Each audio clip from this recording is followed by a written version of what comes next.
My goal today is to amuse and entertain my audience by explaining how to not embarrass yourself while communicating and interacting with deaf individuals.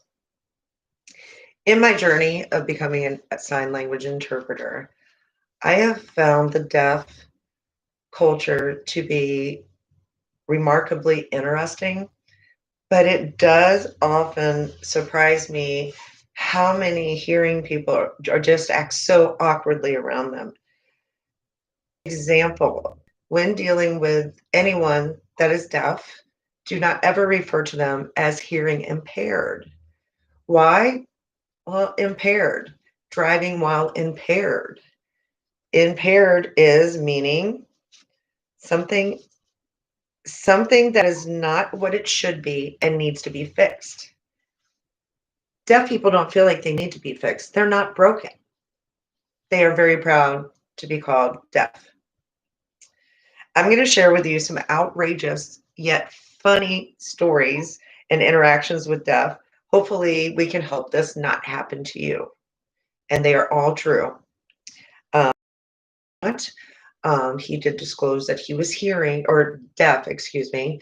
Um, the waitress stepped away for a moment, comes back, and hands him a menu in Braille. Yep, I said Braille. And that happens so often that they have made a meme about it.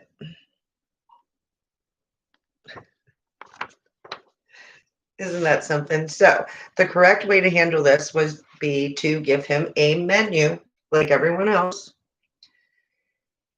and use the power of the point. You point, somebody looks.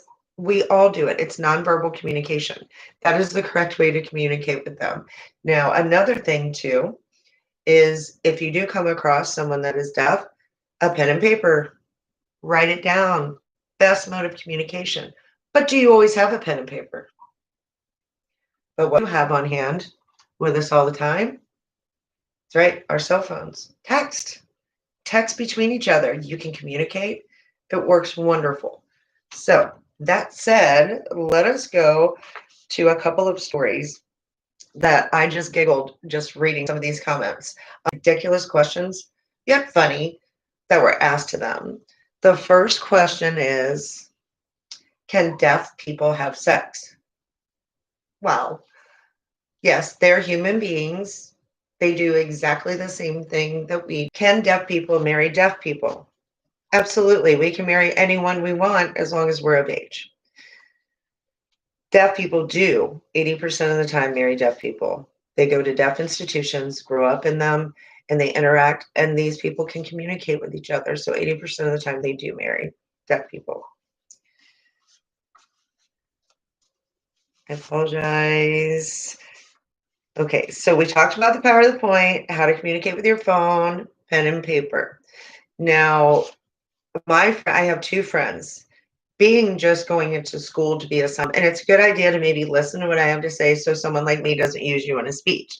But I was talking to a very dear friend of mine, and she wanted to see one of my signing videos. So I was like, okay, so we're on the phone, and I sent her the video while we're on the phone, and I said, well, you can watch it. She was, yeah, but if we're on the phone, I can't hear it. Duh. No one's ever heard me sign. They've only visually seen me sign. So that one just still sticks with me. The second story I have is with a friend. My sign language book comes with a learning DVD player all the time. So I had a friend call me. They were at Goodwill and they're like, hey, I found a DVD player. I think it'd be great for you. It's like $6, but it doesn't have any audio. My reply is, that's perfect. And they're like, but I know it's for your college and it doesn't have audio. And I just started laughing so hard that she just didn't understand it. And I said, there is no audio on my video. So I set up my DVD player before she had come to visit the next time and actually put it on the very beginning where it says, this DVD has no audio. And I'm sorry, I just thought that was so hilarious. So in conclusion, I hope this was amusing to you, yet helpful information that you can utilize. And just remember, deaf people just can't hear. They're human beings, and they really appreciate personal interaction, personal human interaction like we all do. Thank you.